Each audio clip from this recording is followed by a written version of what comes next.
Dans le cas où par exemple tu es célibataire et tu as dépassé la barre des 25 ans, déjà il y a la petite question là chaque Noël. Alors, ton petit copain, tu l'invites quand? Parce que voilà.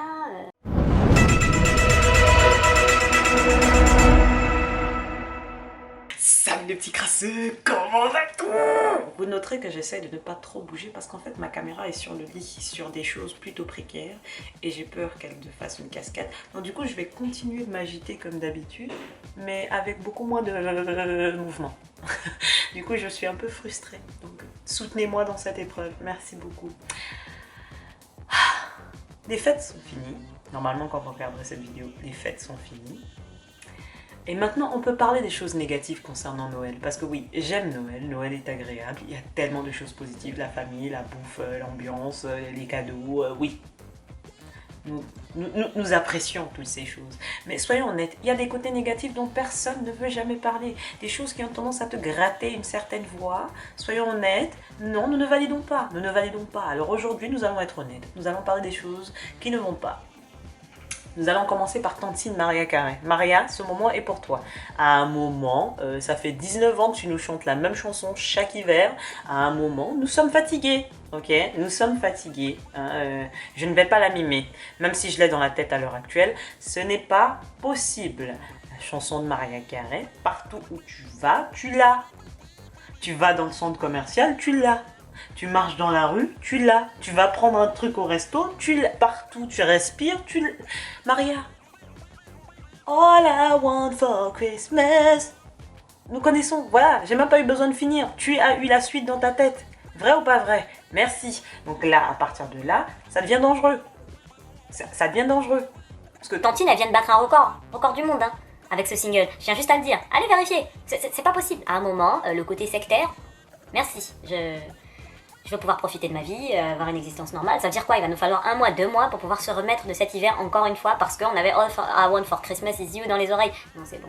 À un moment, ça va se passer comment? Jusqu'à ma mort, je vais devoir supporter ce bail? Ça va pas être possible. Parce que Maria Carré, elle est encore en forme. Donc on va devoir supporter ça un très long moment. Ça va pas être possible. Alors trouvez une solution, mais voilà. La deuxième chose qui a tendance à me gratter, excusez-moi, hein, mais c'est les feuilletons de Noël. Les pseudo-feuilletons de Noël qu'on te distribue pendant toutes la petite période des vacances là, les petits feuilletons sur toutes les chaînes, c'est pas possible. 1, le truc est souvent très mal fait. 2, c'est toujours les mêmes principes. 3, il n'y a aucune surprise. C'est-à-dire, dès le moment où on t'a résumé la situation de départ, tu sais déjà comment le film va se terminer. Il n'y a aucune surprise. C'est-à-dire, non. Même les pseudo-films où ils te font croire qu'il y a un personnage qui est moche au début et qui devient beau à la fin. Là. Même ça, là. Quand tu vois le personnage, tu te dis, mais vous auriez dû prendre quelqu'un de réellement moche et vous l'embellissez à la fin. Parce que quand tu vois l'acteur, t'es là, tu te dis, mais. Il est où le respect? Il est où le... Non. Donc vos feuilletons de Noël, là, ça aussi, il va falloir bosser dessus, les gars. Parce que c'est plus possible. Hein, c'est bon, ça fait 20 ans qu'on se mange la même matière fécale. À un moment, il faut changer. Merci beaucoup.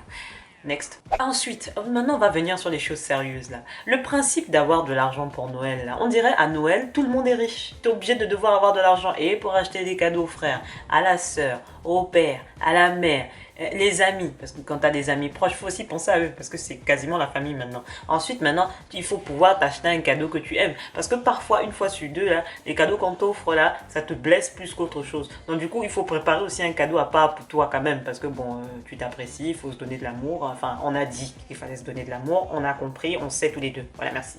Donc tout ça là, on part du principe que il faut pouvoir avoir de l'argent, machin. Rien n'est gratuit, hein. Ou quand vous aurez oublié.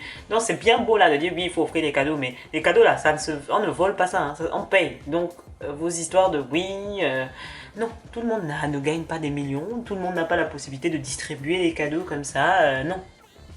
Oui, vous êtes là à faire comme si c'était normal. Non, tout le monde est obligé d'avoir de l'argent à Noël, sachant que les impôts viennent de passer à ce moment précis de ta vie. Non, respectez-nous. À un moment, respectez-nous. Faut être concret là.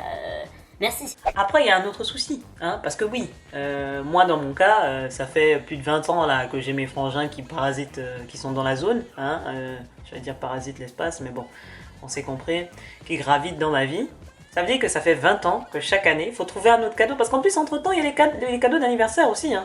Et chaque fois, il faut trouver un cadeau différent. Je veux dire, à un moment, oui, la boucle va être bouclée et on va recommencer à faire les mêmes cadeaux. Donc, à un moment, il faut arrêter la pseudo-pression de chaque année. Il faut trouver un nouveau cadeau différent, surprendre la personne. Détendez-vous, détendez-vous. On a 80 ans d'espérance de vie, 80 ans x 2. Donc un cadeau pour Noël, un cadeau pour l'anniversaire, les deux ensemble. Non, c'est pas possible. À un moment, heureusement que les consoles de jeu, tous les 10 ans, on a des nouvelles. Parce que vraiment, t'enlèves ça. Moi, je sais pas comment je ferais. Hein, parce que vraiment...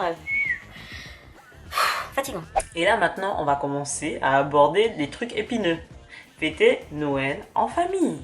Et quand je dis en famille, c'est famille large. Hein. Je parle de famille large. Je parle pas de PME, frères et sœurs. Non, on parle de cousins, tantes, là. Le truc massif, on est tous ensemble, là. Là, c'est là que le mal-être réel est représenté. Tu le vis, tu le sens, Non. Je ne dis pas, il y a des bonnes choses hein, dans ce genre d'événement. Déjà, la quantité de bouffe, voilà, et l'ambiance, quand elle est bien gérée, oui, bien sûr. Par contre, les questions malaisantes.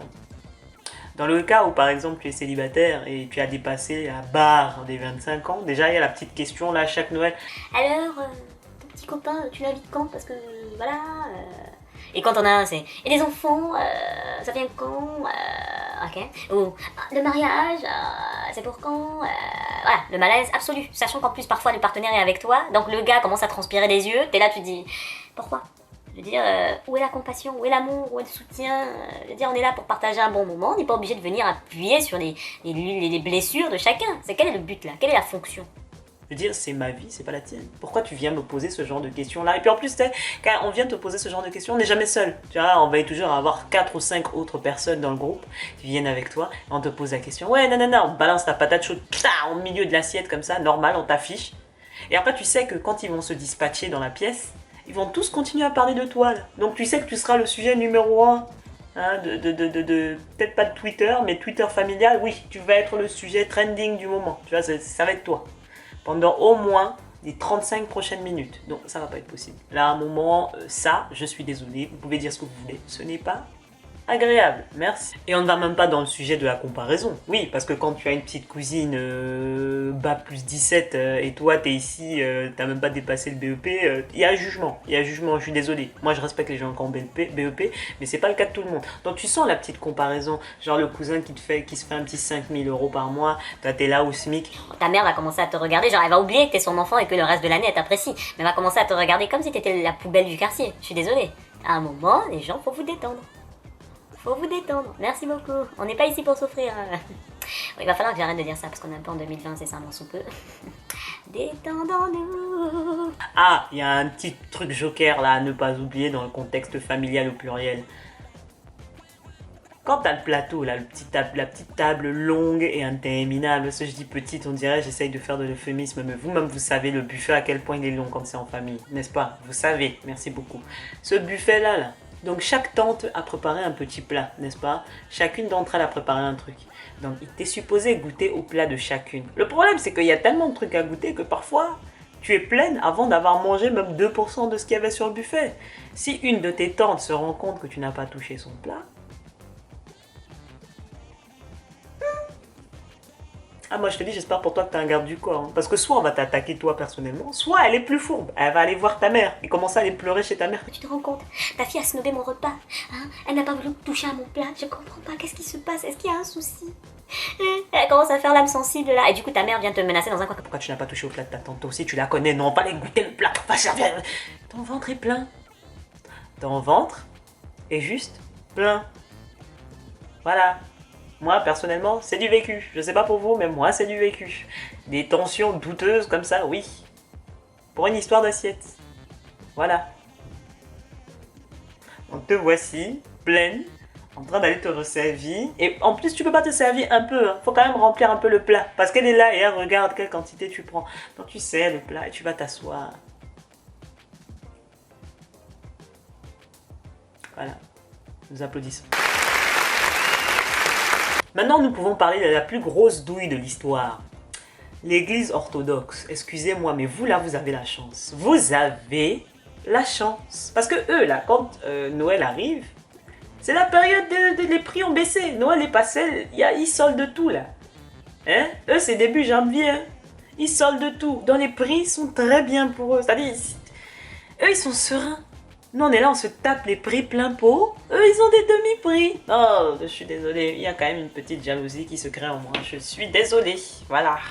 Donc, mes potos russes, je vous vois, vous me voyez, nous nous regardons à l'heure actuelle. Je suis un peu jalouse de vous. Parce que quand même, ah, vous avez mis des doigts dans le système, là, dans les narines du système. Là, je vous envie. Sérieusement.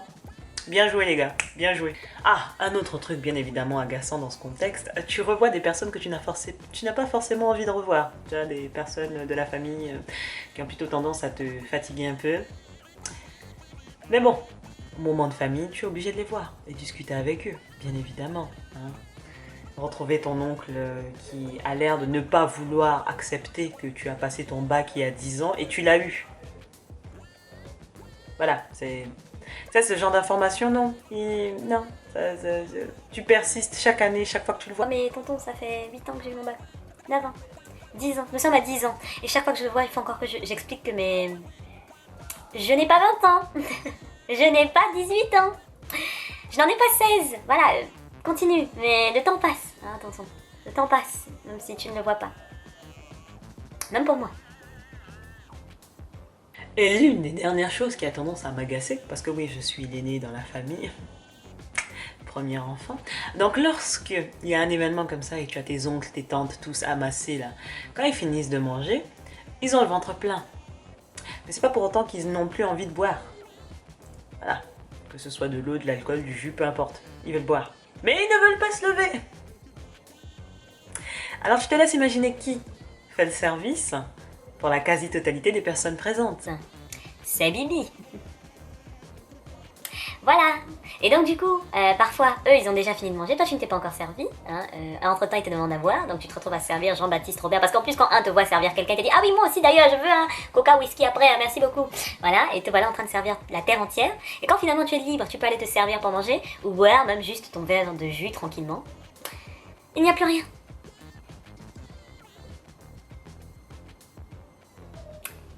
Ah, ce moment. Je pense que vous sentez là mon agacement. Normalement vous le ressentez. Mais bon bref. Je pense que nous avons assez bossé pour aujourd'hui. Cette petite vidéo est assez longue. Je vous fais des petits bisous sur le front comme d'habitude. J'attends vos suggestions de vidéos. Voilà, c'est gratuit, plein de joie, bonheur. Bien sûr mon like, hein, parce que bon c'est bien beau tout ça. Voilà. Mon like, t'appuies, ça te coûte rien. Voilà. De toute façon tout le monde maintenant a un compte Google. Je vois même pas pourquoi on est dans le débat. Tu likes mon bail, merci beaucoup. Si tu veux partager, tu partages. Hein. On est ensemble par le lien capillaire. Que l'amour et la paix soient avec vous. Et bien sûr que l'année 2020 vous apporte tout ce dont vous avez besoin. On est ensemble.